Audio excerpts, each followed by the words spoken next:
Halo Sobat Online semua, selamat siang. Assalamualaikum warahmatullahi wabarakatuh. Dalam kesempatan ini, kita akan membahas terkait dengan salah satu kriptografi yang bersifat asimetrik. Dalam hal ini adalah algoritma RSA, yang merupakan singkatan dari Rivest, Samir, dan juga Edelman. Nah, singkatan tersebut itu sesuai dengan nama dari penciptanya atau pembuatnya. Dalam hal ini dibuat oleh 3 peneliti dari MIT yang bernama Ron Rivest, Adi Samir, dan juga Leonard Edelman. Algoritma RSA ini memanfaatkan pemfaktoran bilangan bulat yang besar sebagai operasi matematika yang digunakan untuk melakukan proses enkripsi maupun dekripsi. Karena algoritma RSA ini merupakan kriptografi asimetris, sehingga dia memiliki 2 kunci, kunci privat dan juga kunci publik. Tahap awal pada algoritma RSA ini adalah membangkitkan kunci atau generate kunci. Output dari aktivitas ini akan menghasilkan 2 kunci, kunci publik dan juga kunci privat. Sebagaimana persyaratan yang dibutuhkan pada kriptografi asimetrik, memiliki 2 kunci, yakni kunci publik dan juga kunci privat.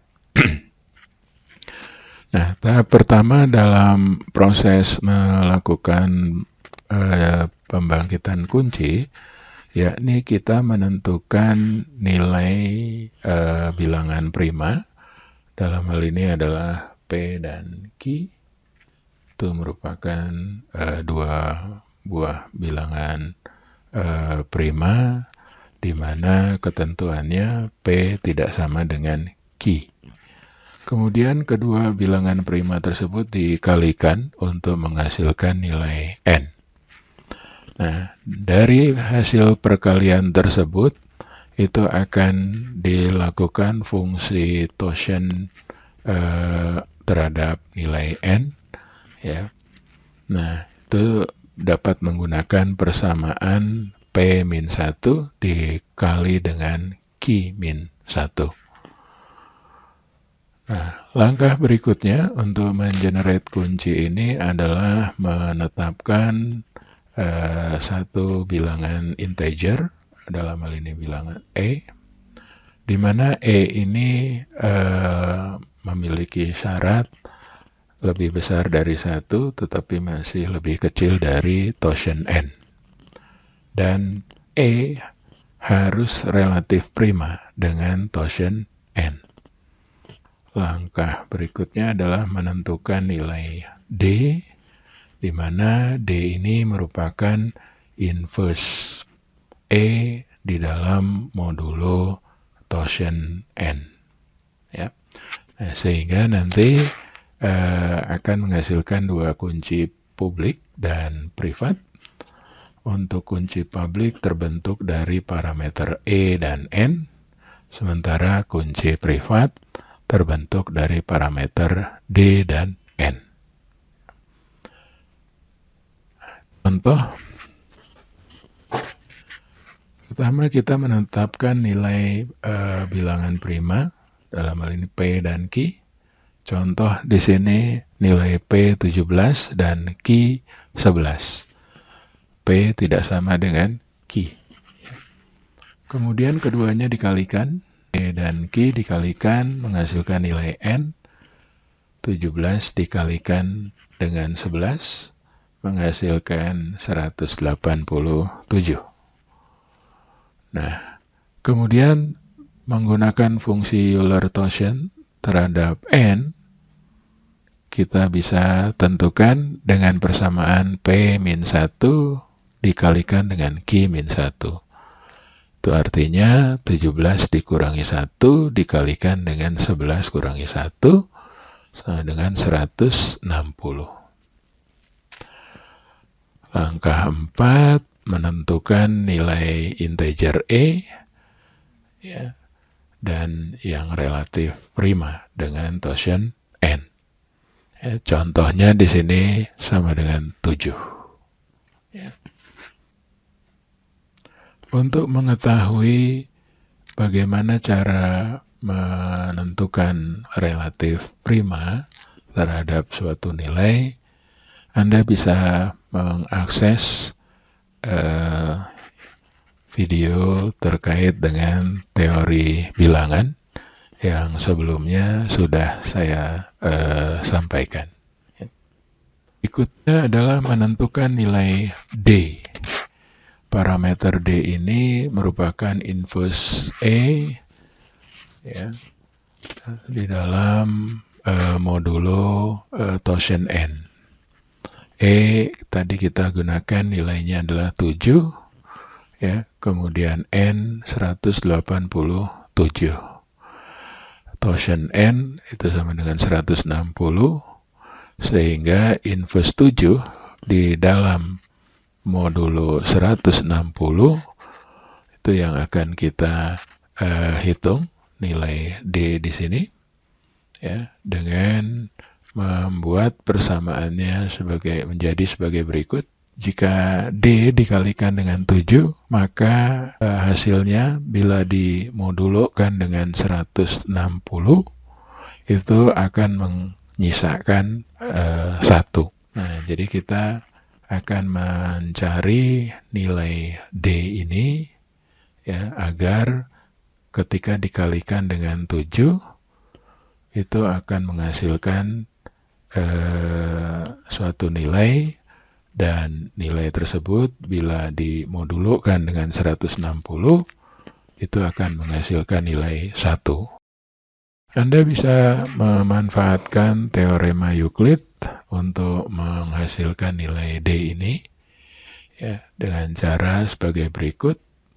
1 ini merupakan sisa dari hasil pembagian antara 7D dengan 160 akan dikalikan dengan 7 pangkat tosian 187, kemudian hasil tosian tersebut itu dikurangi 1, lalu dimodulokan dengan 160 ya. Nah, kemudian dimodulokan lagi dengan 160. 7 pangkat tosian 187 adalah 160 dikurangi 1 sehingga menjadi 7 pangkat 159. Dimodulokan menjadi 160, dengan 160, lalu nanti akan menghasilkan nilai 23, lalu 23 dikali dengan 1, kemudian dimodulokan dengan 160. Hasilnya adalah 23, sehingga nilai D di sini adalah 23. Nah, pertanyaannya bagaimana cara kita menghitung suatu bilangan dengan pangkat yang tinggi ya. Anda bisa memanfaatkan teorema fast eksponensial ya, di mana kita bisa melakukannya dengan cara membinerkan terlebih dahulu angka 159 ini. Kalau kita binerkan, hasilnya adalah 100111111 ya, atau 159 ini terbentuk dari 2 pangkat 0, 2 pangkat 1, 2 pangkat 2, 2 pangkat 3, 2 pangkat 4, dan 2 pangkat 7. Atau 1, 2 ditambah 2 ditambah 8. Sehingga ketika kita menghitung 7 pangkat 159 modulo 160 itu sama dengan 7 dipangkatkan dengan 1 tambah 2 tambah 4 tambah 8 tambah 16 tambah 128. Kemudian baru dimodulkan dengan 100. Nah, atau sama dengan 7 pangkat 1 dikalikan dengan 7 pangkat 2 dikalikan dengan 7 pangkat 4 sampai dikalikan dengan 7 pangkat 128. Kemudian dimodulkan dengan 160.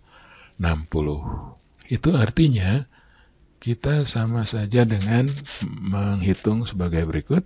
7 pangkat 1 modulo 160 dikalikan dengan 7 pangkat 2 dimodulkan dengan 160. 7 pangkat 4 modulo 160 sampai dengan 7 pangkat 128 modulo 160. Ya. Nah, untuk memudahkan perhitungan, kita list sebagai berikut. 7 pangkat 1 modulo 160, ini sama dengan 7.